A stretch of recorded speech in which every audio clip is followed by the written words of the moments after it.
ఎవరికి? సారమ్మ గారికి 90 సంవత్సరాలకి 90 సంవత్సరాలకి మరి 90 సంవత్సరాల వయసులో గర్భఫలం వస్తే వాళ్ళు ఆలనా పాలన ఎలా చూడగలుగుతారు? ఎలా చూడగలుగుతారండి? విశ్వాసులకి తండ్రి ఎవరు? అబ్రహాం. అలాంటి విశ్వాసులకు తండ్రి అయిన అబ్రహాంకి ఎంతో విశ్వాసం. దేవుడు అంటే ప్రాణం, దేవుడు అంటే పడి చచ్చిపోయేవాడండి. అలాంటి టైంలో ఏం చేశాడో తెలుసా? దేవుడు ఇలాంటి కరెక్ట్ టైంలో ఇవ్వాలి అని ఒక గర్భఫలాన్ని ఇచ్చాడు. ప్రియమైన దేవుని వల్ల గర్భఫలాన్ని ఇచ్చాడు, మంచి టైంని ఇచ్చాడు గర్భఫలం. ఆ కుమారుడి మీద పెంచుకుంటే ప్రేమను రావాలి. ఇంత అంతా కాదు ప్రేమ వల్ల, ఎంత అంతా కాదు. అలాంటప్పుడు దేవుడు ఏం చేశాడు తెలుసా? అసలు ఈ కుమారుడు మీద ఇంత ప్రేమ పెంచుకుంటున్నాడు కదా, నేనంటే ఈ కుమారుడు లేకముందు, ఈ కుమారుడు నేను ఇవ్వక ముందు నా మీద ఇంత ప్రేమను రాగాలు ఎక్కువ పెంచుకున్న ఈ వ్యక్తి ఒక పరీక్ష పెట్టాలని అనుకున్నాడు దేవుడు. ఏంటా పరీక్ష? తన కుమారుణ్ణే బలి అడిగాడండి. ఏమండి, అప్పుడే పుట్టిన పిల్లలు లేని టైంలో అప్పుడే పుట్టిన ఆ బిడ్డ మీద ఎంతో ప్రేమ అనురాగాలు ఎన్ని పెంచుకున్న తర్వాత ఒక్కసారిగా దేవుడు నీ కుమారుణ్ణి బలి కావాలని అనగా ఆ తండ్రి ఎంత తల్లడిల్లిపోయి ఉంటాడో చూసారా?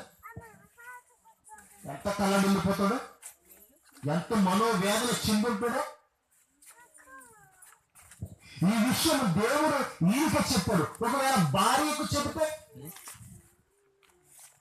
భార్య ప్రేమ ఎలా ఉంటుంది? పిల్లల మీద చెప్పలేము నీకు భార్యకి. తండ్రికి కొంచెం ప్రేమ తక్కువ ఉండొచ్చేమో కానీ తల్లులకు మాత్రం చెప్పలేము. అంత ప్రేమ కలిగిన వ్యక్తుల ప్రేమ వాళ్ళ తల్లులు, అంత ప్రేమ. ఈ ప్రేమను చూసి ఆ ప్రేమించాడు తెలిసి అబ్రహాం గారు తన భార్యకు కూడా చెప్పకోకుండా దేవుడు చెప్పిన చిత్తాన్ని నెరవేర్చాడండి. అదండి విశ్వాసం అంటే. మనం ఏమైనా ఇవ్వగలిగితే, మనం బలివ్వరబాబుని దేవుడు కానీ మనతో మాట్లాడితే మనం ఏమైనా ఇవ్వగలుగుతామా?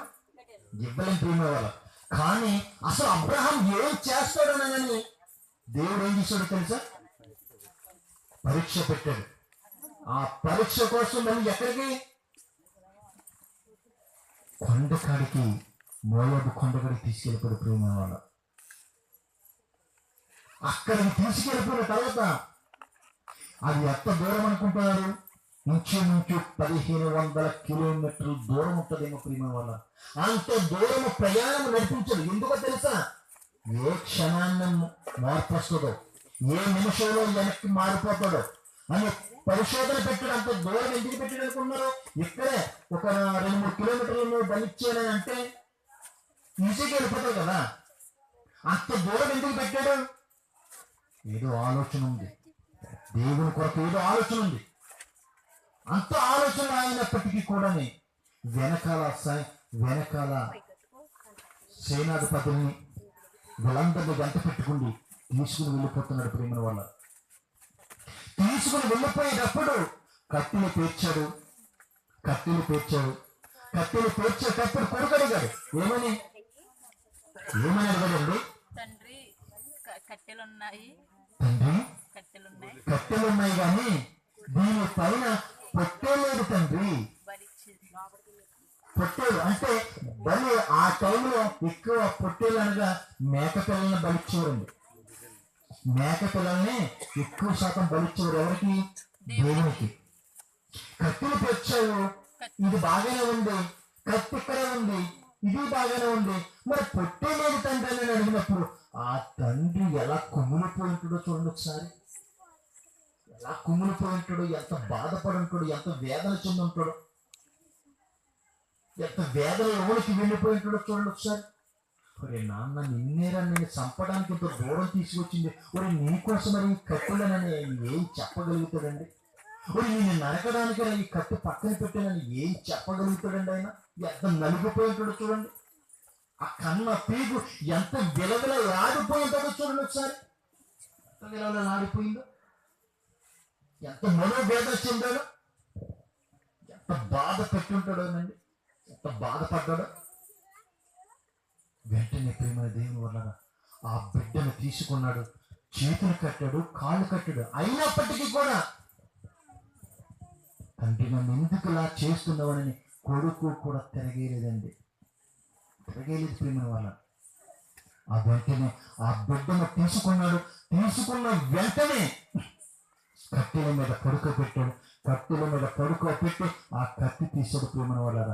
కత్తి తీసి వెనక ముందు ఆలోచన చిగుకోకుండా ఒక్కసారిగా కత్తి అలా దించేసరికి ఆగు అబ్రహాం.